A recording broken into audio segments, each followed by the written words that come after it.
At the beginning of July, I was fine, flew into Charleston, took my adult kids to a concert, went to Wilmington. Everything was great. And it was a weekend. We were supposed to go to a friend's river house. And I woke up that morning and said, I think I'm dying. I got progressively worse over the weekend. And Monday morning, we went to the emergency room. And it was just, I was out of breath. And I found out that I was severely anemic. And I stopped her and I said, do I have blood cancer? And she said, yes. And I said, do I have leukemia? And she said, yes. And she had already told me about the anemia, so I kind of thought something was off with that. And then, I mean, honestly, it was a pretty robotic reaction because it felt surreal. I called a very close friend who was 2 years post-acute lymphoblastic leukemia. Her husband was. I told her I was getting transferred to VCU, Massey, and she said, ask for Dr. Maher. I remember I met her on morning rounds when I was the inpatient attending on the leukemia floor. I can tell that she's nervous, as anyone would be. But I also could tell that she had this resolve. The thing I remember most about that day is Dr. Maher came to my bedside and she kneeled and she said, Mary Beth, this disease is curable. And that got me through some of the darkest days of my treatment.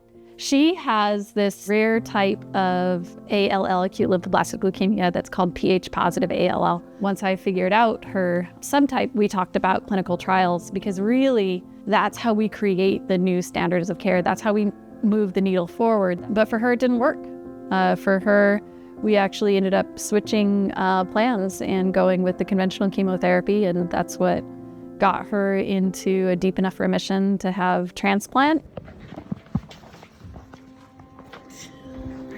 Oh my God. I had a kind of a bad word cancer playlist for when Colin's stem cells were entering my body.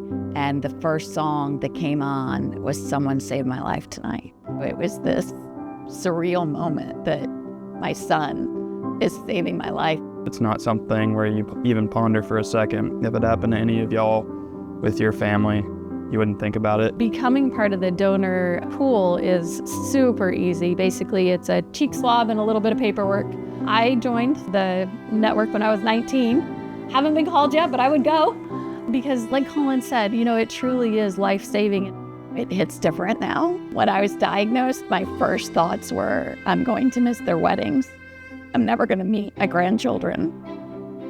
And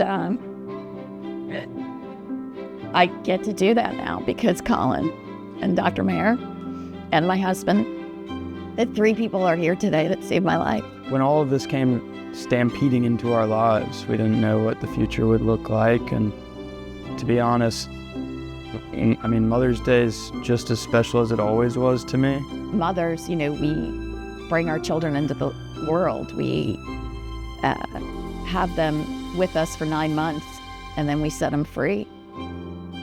Very few mothers get set free by their children, and I got that from Colin. That's what Mother's Day is for me.